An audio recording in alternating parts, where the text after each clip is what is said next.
สว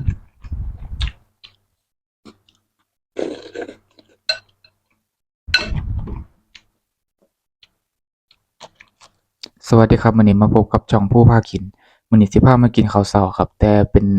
เมนูก๋วยเตี๋ยวครับมื้อนี้ก๋วยเตี๋ยวหมูน้ำตกแซ่บๆครับมาแซ่บนำกันครับถ้วยบักใหญ่แซ่บผักแบบหลายมีผักหลายแฮง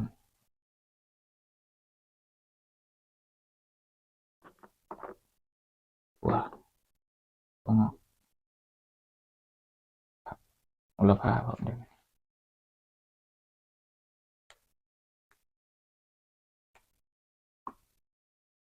ใส่โหระพาลงไป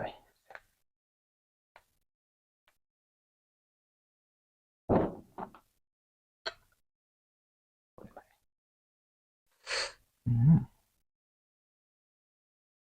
ลองชิม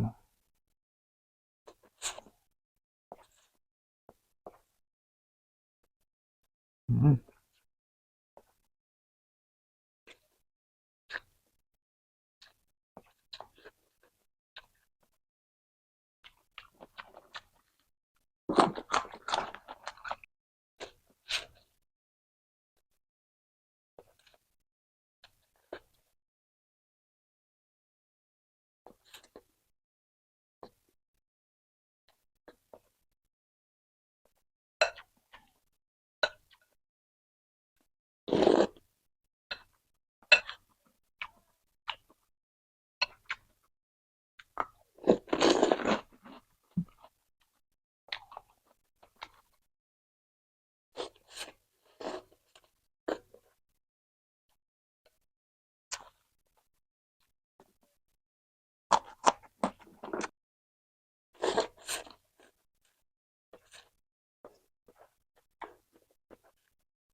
แซ่บๆ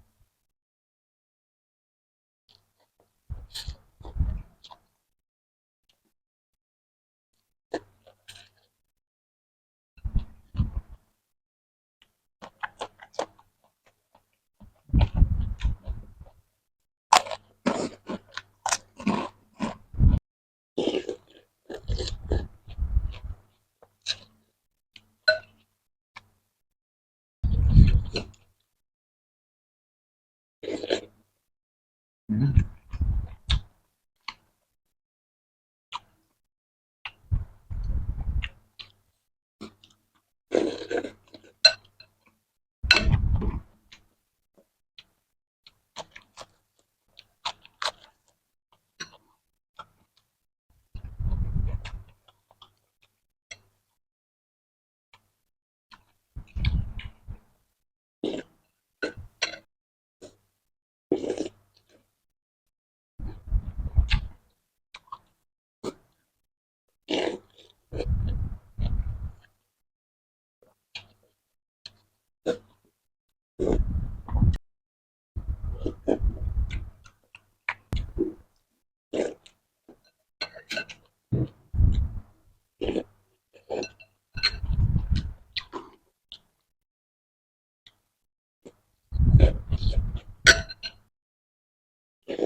ครับสำหรับมื้อนี้ก็ไว้ส่ำนี้ซะก่อนครับมื้อหน้ามาแซ่บนำกันใหม่ครับ